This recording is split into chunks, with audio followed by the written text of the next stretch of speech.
শনিবার রাতে জামায়াতের আমির ডাক্তার শফিকুর রহমানের একটি এক্স পোস্ট সামাজিক যোগাযোগ মাধ্যমে ছড়িয়ে পড়ে। পোস্টে নারী নেতৃত্ব ও নারীদের বিষয়ে থাকা অবমাননাকর মন্তব্য নিয়ে আলোচনা সমালোচনার সৃষ্টি হয়। পরে রাত 12টা 40 মিনিটে ফেসবুক পোস্টে দেয়া বিবৃতিতে জামায়াত জানায়, সাইবার হামলার মাধ্যমে দলের আমিরের নামে মিথ্যা বক্তব্য প্রচার করা হয়েছে।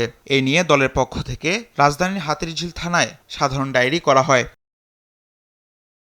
জামায়াত আমিরের টুইটার অ্যাকাউন্ট সুপরিকল্পিতভাবে হ্যাক করা হয়েছে বলে দাবি করেন দলের সহকারী সেক্রেটারি জেনারেল এহসানুল মাহবুব জুবায়ের। রোববার সকালে রাজধানীর মগবাজারে দলটির রাজনৈতিক কার্যালয়ে চলমান রাজনৈতিক ইস্যুতে আয়োজিত জরুরি সংবাদ সম্মেলনে তিনি এ দাবি করেন। যারা এই চক্রান্ত করেছেন মনে হচ্ছে যে তারা কয়েকদিন থেকে এই প্রস্তুতি নিয়েছেন, কারণ এই টুইটার অ্যাকাউন্ট সহ আমিরে জামাতের এবং আমাদের কেন্দ্রীয় নেতৃবৃন্দের বা শীর্ষ নেতৃবৃন্দের ফেসবুক অ্যাকাউন্ট এবং টুইটার অ্যাকাউন্ট যে টিমটা আমাদের দেখেন, আমরা দেখেছি যে এই কাজের সাথে কিছু লোক জড়িত। আমরা বোঝার চেষ্টা করেছি এবং এখানে একটা গভীর ষড়যন্ত্র আছে। ভিগো ওয়্যার গার্ড প্রয়োজন মতো বাঁকানো যায়, অধিক চাপেও ভাঙে না। ভিগো। এই ঘটনাকে রাজনৈতিক চক্রান্তের অংশ হিসেবে উল্লেখ করে এ ব্যাপারে আইনি পদক্ষেপ নেওয়ার হুঁশিয়ারিও দেন তিনি। রাত্রেই থানাতে আমরা জিডি করেছি, জেনারেল ডায়েরি করেছি।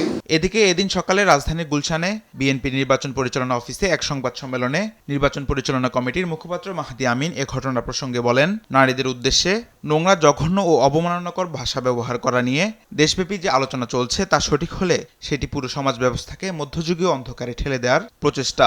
ডাক্তার শফিকুর রহমান তার ভেরিফাইড এক্স সাবেক টুইটার হ্যান্ডেল থেকে নারীদের উদ্দেশ্যে যে নোংরা, জঘন্য ও অবমাননাকর ভাষা ব্যবহার করেছেন বলে দেশব্যাপী আলোচনা চলছে, সেটি সঠিক হলে এর মাধ্যমে পুরো সমাজ ব্যবস্থাকে মধ্যযুগীয় অন্ধকারে ঠেলে দেওয়ার প্রচেষ্টা বলে প্রতীয়মান।